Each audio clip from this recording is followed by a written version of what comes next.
Chapter 5. This is rather indiscreet, but it's so good it's an awful temptation to tell the story, said Vronsky, looking at her with his laughing eyes. I'm not going to mention any names. But I shall guess, so much the better. Well, listen, 2 festive young men were driving. Officers of your regiment, of course. I didn't say they were officers, 2 young men who had been lunching. In other words, drinking. Possibly, they were driving on their way to dinner with a friend in the most festive state of mind, and they beheld a pretty woman in a hired sledge. She overtakes them, looks round at them, and so they fancy anyway, nods to them and laughs. They, of course, follow her. They gallop at full speed. To their amazement, the fair one alights at the entrance of the very house to which they were going. The fair one darts upstairs to the top story.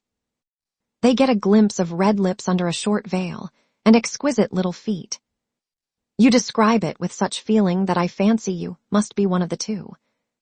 And after what you said just now, well, the young men go into their comrade. He was giving a farewell dinner. There they certainly did drink a little too much, as one always does at farewell dinners. And at dinner they inquire who lives at the top in that house. No one knows, only their host's valet, in answer to their inquiry whether any young ladies are living on the top floor, answered that there were a great many of them about there. After dinner, the 2 young men go into their host's study and write a letter to the unknown fair one. They compose an ardent epistle, a declaration in fact, and they carry the letter upstairs themselves, so as to elucidate whatever might appear not perfectly intelligible in the letter. Why are you telling me these horrible stories? Well, they ring. A maidservant opens the door, they hand her the letter, and assure the maid that they're both so in love that they'll die on the spot at the door. The maid, stupefied, carries in their messages. All at once a gentleman appears with whiskers like sausages, as red as a lobster, announces that there is no one living in the flat except his wife, and sends them both about their business.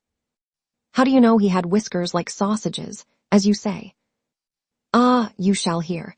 I've just been to make peace between them. Well, and what then? That's the most interesting part of the story. It appears that it's a happy couple, a government clerk and his lady. The government clerk lodges a complaint, and I became a mediator, and such a mediator. I assure you Talleyrand couldn't hold a candle to me. Why, where was the difficulty? Ah, you shall hear. We apologize in due form. We are in despair. We entreat forgiveness for the unfortunate misunderstanding. The government clerk with the sausages begins to melt, but he, too, desires to express his sentiments, and as soon as ever he begins to express them, he begins to get hot and say nasty things, and again I'm obliged to trot out all my diplomatic talents.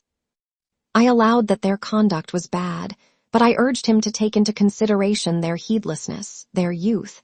Then, too, the young men had only just been lunching together. You understand, they regret it deeply and beg you to overlook their misbehavior. The government clerk was softened once more.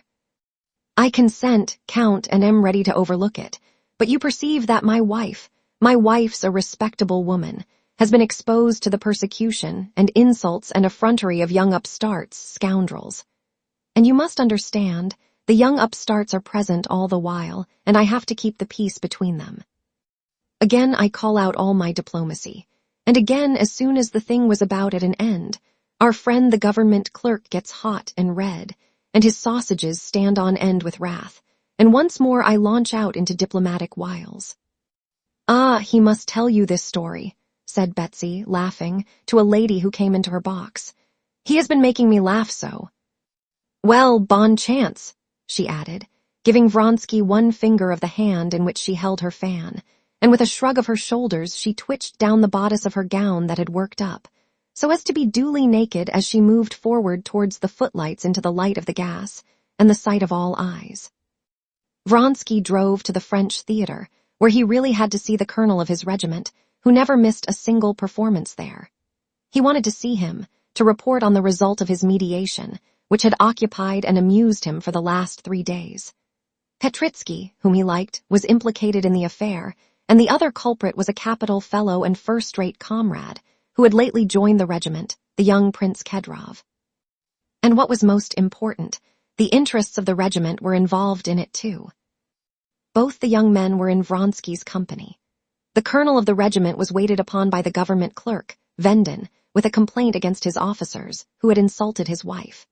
His young wife, so Vendin told the story, he had been married half a year, was at church with her mother, and suddenly overcome by indisposition, arising from her interesting condition, she could not remain standing. She drove home in the first sledge, a smart-looking one, she came across. On the spot the officers set off in pursuit of her. She was alarmed, and feeling still more unwell, ran up the staircase home. Vendin himself, on returning from his office, heard a ring at their bell and voices, went out, and seeing the intoxicated officers with a letter, he had turned them out. He asked for exemplary punishment. "Yes, it's all very well," said the colonel to Vronsky, whom he had invited to come and see him. "Petritsky," becoming impossible. "Not a week goes by without some scandal. This government clerk won't let it drop. He'll go on with the thing." Vronsky saw all the thanklessness of the business, and that there could be no question of a duel in it, that everything must be done to soften the government clerk and hush the matter up. The colonel had called in Vronsky just because he knew him to be an honorable and intelligent man, and more than all, a man who cared for the honor of the regiment. They talked it over, and decided that Petritsky and Kedrov must go with Vronsky to Vendin's to apologize. The colonel and Vronsky were both fully aware that Vronsky's name and rank would be sure to contribute greatly to the softening of the injured husband's feelings. And these two influences were not in fact without effect, though the result remained, as Vronsky had described, uncertain. On reaching the French theater, Vronsky retired to the foyer with the colonel and reported to him his success or non-success.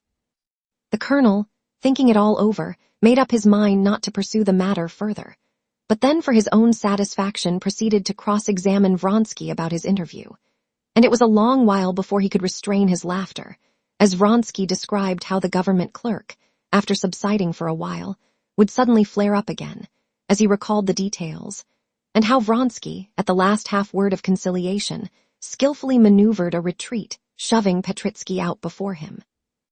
"It's a disgraceful story, but killing. Kedrov really can't fight the gentleman. Was he so awfully hot?" he commented, laughing. "But what do you say to Claire today? She's marvelous," he went on, speaking of a new French actress. "However often you see her, every day she's different. It's only the French who can do that."